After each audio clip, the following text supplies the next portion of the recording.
Hey, it's Wayne Mann, and I'm here with William Mitchell from Hey, First Savings Mortgage, yeah. right? Okay.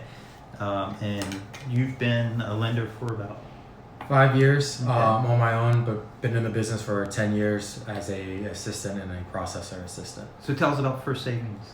We're the number one lender in the DC area by volume. Okay. In-house lending from start to finish. So my processor is my underwriter, which makes turn times a lot faster and a lot easier. So what does that mean?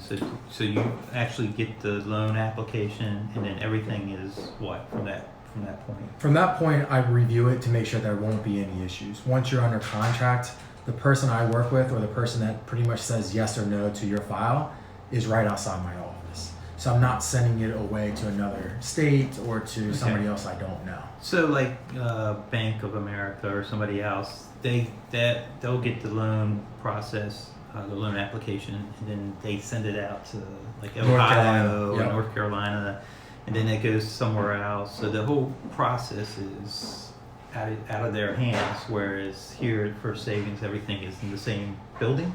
Correct. Okay. In the same office. Okay. So which makes it a lot smoother, because if my underwriter has a question about the file, she can easily just yell at me from across the room, Right. or come down and talk to me about it. So you can just walk it over to Correct. them or whatever. So that makes it. So that means. So in my experience with you guys, you do loans a lot faster too. Correct. So you can do a loan in 10 days. 10 days. Yep. Okay. So as long as everybody's got all their stuff. Yeah, I always tell everybody to be prepared, but Right. it's a moving process. So what does it mean for you as a lender or a loan officer? What does that mean to be prepared? So I'm going to send a first-time home buyer or a home buyer over to you. What do they need on that? Really, they need to have an idea of what they want to accomplish. There's no right or wrong answer, but Okay. I usually go through a questionnaire to kind of figure out what they want to accomplish Okay. to use as a starting point. Right.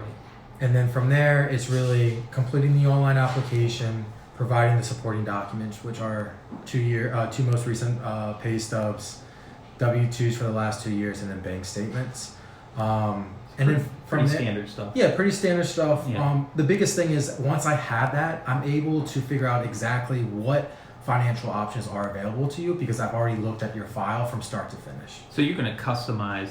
So there's no two loans that are the same. You're going to customize everybody's loan. Correct. Depending on the information that they provide to you. Correct. So you want to have true information. Correct. And proper. Because the last thing I want is to change something on you a couple of weeks before settlement because I didn't do my due diligence up front. And so I guess the biggest question is always going to be, what kind of interest rates do you have? Right. Right. We have really competitive interest rates in the market. Yeah. The one thing is that a lot of people don't know is that no one really has the same interest rate because every transaction is different.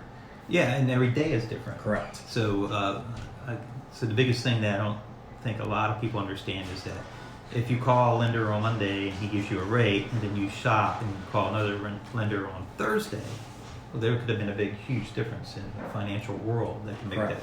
that. So there's never really an apples to apples comparison. No. So, but that's a big hurdle a lot of people don't understand.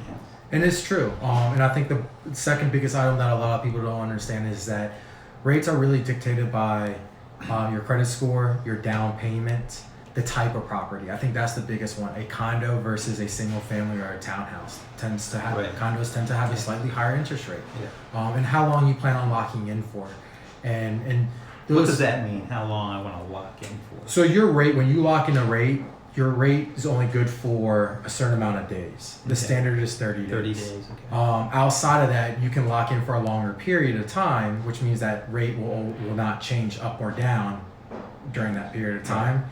But you usually pay slightly more, have a slightly higher charge or interest rate because of that. Right. So there might be a nominal charge to lock in your 3.5% interest rate for 60 days, which might not be a bad idea. Or it might be a slightly higher rate, like a 3.62 or something like that. Correct. Just to lock that rate in. Okay. So what would you advise people to do? Do you think that they should see a realtor first or a lender first? Personally, I think they should see a lender first. Right. That's just my personal thing. Yeah.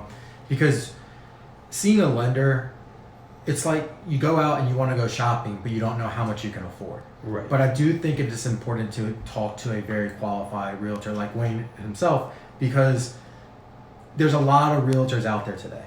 And it's easy to be misguided on specific items throughout that process. So I think the first step can be either A, talking to a realtor, or B, talking to a lender.